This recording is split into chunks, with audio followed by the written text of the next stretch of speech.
If there's been one theme that has gone through Negro history, it has been this theme of freedom, of equality, of America standing up and living up to the bright promises of the Declaration of Independence. This, too, is the essential American theme. There is no theme in Negro life that is not a theme in American life, because the Negro is America, too.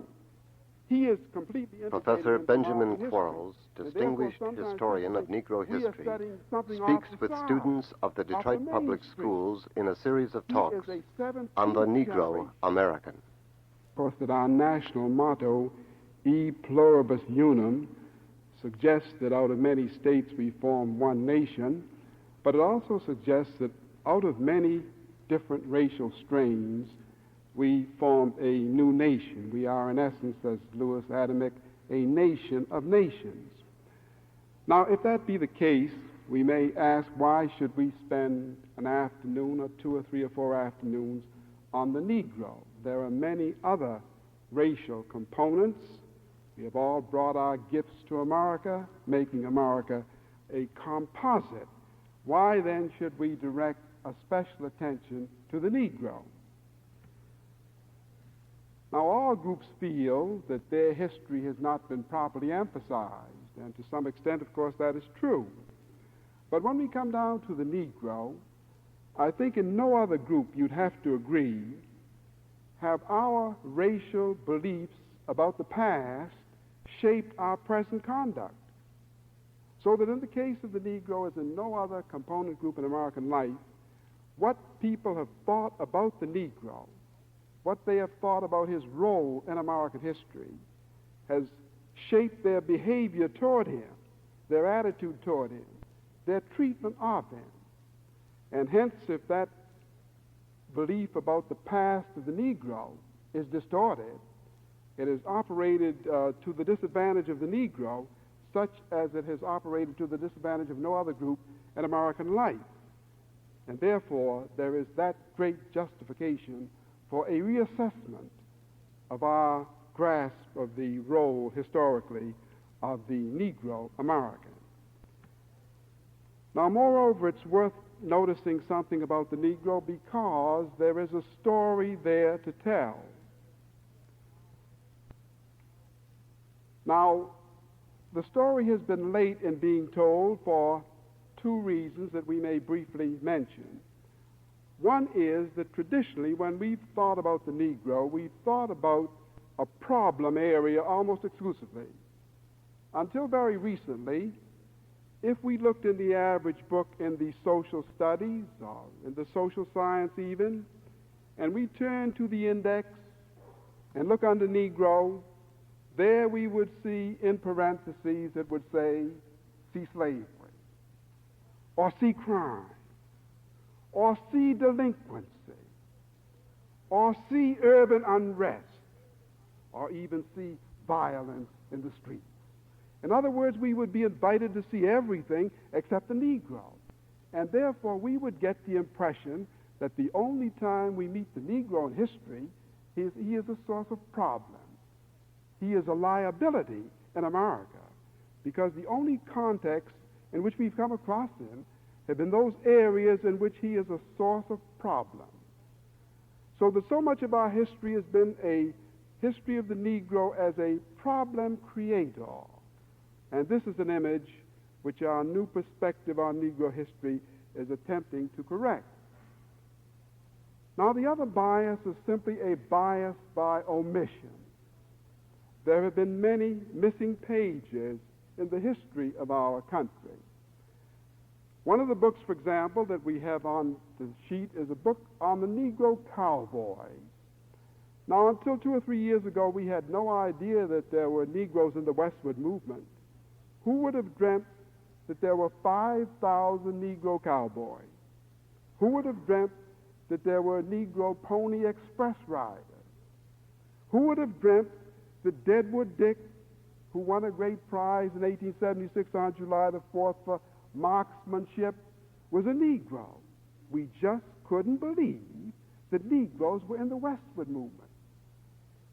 In fact, even now, one wise guy has said that if Hollywood gets around to showing Negro cowboys, the script will read so that the Indians will win. When we move into Negro history, we are sometimes puzzled, almost astounded. We believe we're dealing with the historical underworld because all of this material we've never come across before. The traditional books have not had this material at all. And therefore, a bias by omission has characterized the Negro role to a far greater extent than any other group, ethnic, religious, any kind that we may name. And that is why I feel that there is a justification for a revitalized look at the role of the Negro in our history. Now, just very briefly to suggest the areas in which this omission has occurred, if we take, and I'll just mention these very hastily, sort of an overview, in American culture, the Negro came here very early, as we shall indicate, and what he brought with him fused with what other people brought with them, and out of this fusion we get this new man, this American. Many of the Negro contributions center in the Common Core. We don't realize them as such. We don't stop and say, this is a Negro phase of American life, or American history, or the American character, because they center in the Common Core. They have become typically American. And therefore, we don't isolate them and say, this is the Negro. This portion of the river of my mind came from this or that fountain. Now, in the realm of culture, if we just notice in popular culture or music, if we take, for example, I'll just mention the great spirituals, the great musicologists of the 18th century, the 19th century, H.E. Crabiel in 1887, wrote a book called Afro-American Folk Songs, in which he took 527 Negro spirituals and traced their musical elements back to West Africa, showing that the same beat, the same rhythm, the same musical structure, this came from West Africa. Now, out of these spirituals, of course, came the work songs, typically American songs, the sailor songs, and then after slavery days were over, we get this music diverted into the field of entertainment, and we get ragtime at the turn of the century, music with a ragged time to it, the same kind of music as the spirituals, except it had a secular theme. In 1915, this kind of music was rebaptized as jazz. Jazz is a typical American idiom. Paul Whiteman gives a concert in 1924. Jazz emerges as a national thing, a very deep Negro contribution, which is part of American contribution. In fact, the first of the great blues, the St. Louis Blues by W.C. Handy in 1903, we are told that many people in Europe believe that this is our national anthem. It is so identified with America, because the blues is a phase of this music where you take a spiritual theme, bring it into a secular, and then bring a new note, a blue note, something went wrong, my man has left me, all saint. We know the general theme. This, then, in the area of music, just in passing, if we take in the dance, the same thing. The dances of America, the dances of the New World, are fusions of dances which the Africans brought with them and the Europeans brought with them. And therefore, if we take in Martinique, we meet the Beguine, which Cole Porter has popularized in Begin the Beguine, which is a fusion of Afro-French elements. If we take the Afro-Spanish elements, we get a great number of dances. The rumba, the tango. The tango comes from an African word, tangana. And the famous Congo, you can see in the word Congo itself, the word Congo, meaning that this was a dance which the Africans brought from Africa. It fused with elements which the Spaniards brought with them, and out of this fusion grew a typically Latin American dance in the Spanish-speaking countries. The same thing, of course, would be true in Brazil. If we went to Brazil and notice the national dance of Brazil is the samba. The samba, of course, is taken from the quizola from Portuguese Angola, where these people came over, they fused their dances with the Portuguese dances, and out of this we get a typical Latin American dance, the samba. Now, we could take in the field of folklore, and we could take in the field of folk tales, we could take in the field of crafts, and show a similar fusion in which there is an African element present, in which an African element merges with other elements to create something that is typically New World. And we don't stop to say that the Negro did this or this was the portion. It's just part of the great heritage. Now, if we move into the whole matter of a labor base, today we'll mention the Negro as a labor base for one of the great two commercial revolutions, one of the two great economic revolutions of modern times, the commercial revolution and the industrial revolution. The Negro is at the base of both of those, as we'll see very shortly. One we'll see today, another we'll see tomorrow. So as a labor base for the entire structure of a new form of capitalism in our culture, this is on a Negro labor base. I need not say, of course, that in the antebellum period, Negroes were skilled laborers also. I need not say that many of the inventions, labor-saving devices, some of the major inventions in the sugar refining industry in 1846, Norbert Reillier of Louisiana invents a new sugar refining process for which from 1934, our own generations, he was honored by the sugar refiners of the world. A Negro, Jan E. Matt Zolliger, in 1883, gives us a shoe-lasting machine, one of the tremendous breakthroughs in that particular industry. So that in the field of invention, too, there have been a list of notable Negro inventors. We don't stop and say this is a Negro who did this or that. We just accept this. We just sometimes mention the name. But this centers at the Common Core, too. Now, if we take a military contribution from the very beginning of our history, in colonial times, when there's a shortage of men, you need to fight the Indians, the Spaniards, the French, you begin to turn to Negroes, even though many of them are indentured servants and slaves. We're going to meet very briefly today the role of the Negro in the American Revolution. We are coming in one of our treatments also to the military contribution of the Negro in the Civil War, where he got in the war late, and yet there were 68,000 Negroes who died. There were nearly 1/10 Negroes at the end of the war. Sometimes people say the Negro was free in the Civil War without doing anything, sitting by, playing the banjo, waiting for somebody to free him. We get that concept from Gone with the Wind and other things.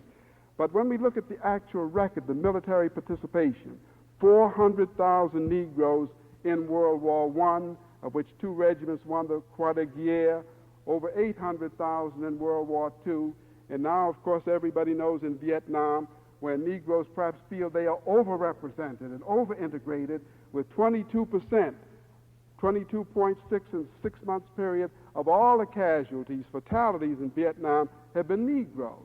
So that the military contribution from the very beginning of our history, this centers at the Common Core. And finally, just by way of summary, the thing that makes America distinctive from old world nations, of course, is our belief in democracy, our belief in equality, our belief in freedom. This is a distinctive thing in America. All of our great wars have been fought on this concept of independence, of freedom. In the War of 1812, ignoring our own Declaration of Independence, the War of Revolution, freedom of the seas. In the Civil War, Lincoln says the purpose of the war, to give to America a new birth of freedom. In World War I, to make the world safe for democracy. World War II, the 4 freedoms. We have been freedom bearers to the world. Now, there's been no group in American history who so consistently has sounded this note of freedom, of equality, of America being promises. This is a new way, different from the old world, in the concept of man's dignity, man's essential equality, man's independence, the outgoing of the human spirit. This has been something the Negroes from the very beginning. Banneker writes, Jefferson very early, you wrote the Declaration of Independence, you've held slaves. The abolitionists of the 19th century, the people in the 20th century that we'll very briefly notice. So that if there's been one theme that has gone through Negro history, it has been this theme of freedom, of equality, of America standing up and living up to the bright promises of the Declaration of Independence. This, too, is the essential American theme. There is no theme in Negro life that is not a theme in American life, because the Negro is America, too. He is completely integrated into American history. And therefore, sometimes people think we are studying something off the side, off the mainstream. He is a 17th generation American, an old American. We have been listening to Professor Benjamin Quarles speaking on the Negro American. This series of broadcast was produced for station WDTR by the Department of Educational Broadcasting for the Detroit Public Schools. Executive producer, Frederick E. Schoen. Technical direction, Clifford Weir. This program was distributed by the National Educational Radio Network.